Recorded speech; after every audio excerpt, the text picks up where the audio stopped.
So the Eastern Cape Communal Wool Growers Association says although it supports land expropriation without compensation, it's concerned about who will be given land. The ECCWGA says land size restriction will not be ideal and that land is suitable for agricultural purposes. It should not be redistributed to those without a concise plan to utilize it. So joining us on the line, we've got Lawrence Maduna. He is the chairperson of the ECCWGA, and it's good to have him here on the program. Thanks very much for joining us. Welcome to the program. Thank you. How big is the association, and how big is the need for agricultural land in the Eastern Cape? The Eastern Cape Communal Wool Growers Farmers Association is made up of 1,400 wool growers associations, each comprising of about 50 households, about 70,000 members spread across the 5 districts of the Eastern Cape, namely Joe Gabi, Region 25, Alfred Nzo, Region 24, Chris Hani, Region 23, Amatole, Region 21, and O.R. Tambo, Region 20. Okay. The need for agricultural land is so big. It's due to the population explosion. Agricultural land is invaded by people building residential houses all over the Eastern Cape.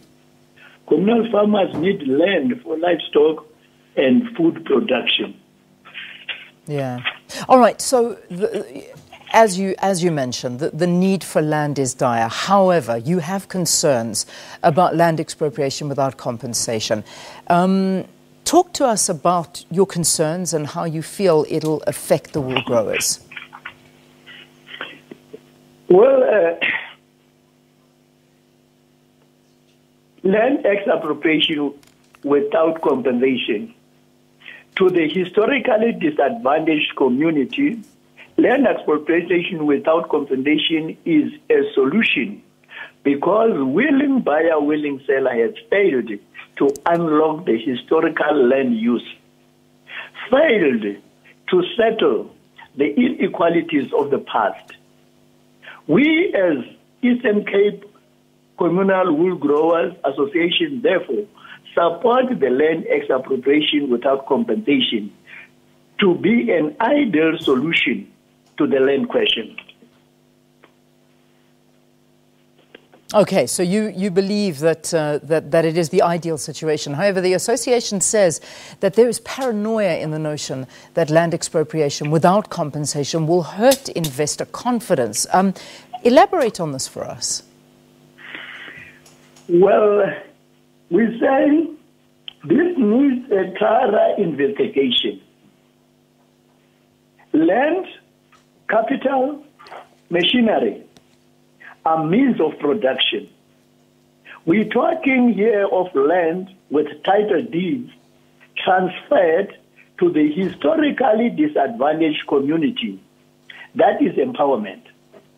Given the means of production, restoring dignity and self-respect. And this does not hurt investors, but it enhances it. You talk about the notion of a one-size-fits-all in terms of land and size restrictions. Can you elaborate a little bit more on that?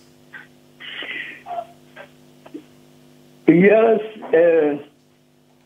We are of the view that land suitable for agricultural purposes should be redistributed to those with plans to utilize it. Land for commercial purposes to be utilized to those with plans to utilize it.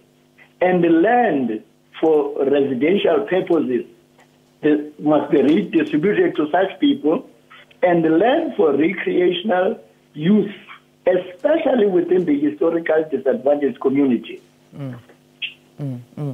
Would you say government is doing enough to assist the farmers? Well, yes, I would say they are trying their best given their limited resources. given their limited resources. Because, for instance, we, the wool growers, we are engaging the government in all the 3 levels of government: national, provincial, and district and local municipalities. We appreciate the assistance given to the wool growers with the genetic improvement program, the animal health program. But to fast-track the genetic improvement program, if only quality wool use could be part of the program, that would assist us a lot. All right. We'll have to leave it there for this morning. We thank you very, very much for talking to us here on the programme. That was Lawrence Maduna. He's the chairperson of the Eastern Cape Communal Wool Growers Association, talking to us basically about their views and concerns on land expropriation without compensation. Well, that leads us to 8 o'clock on this Monday morning. Let's bring you up to speed with our news.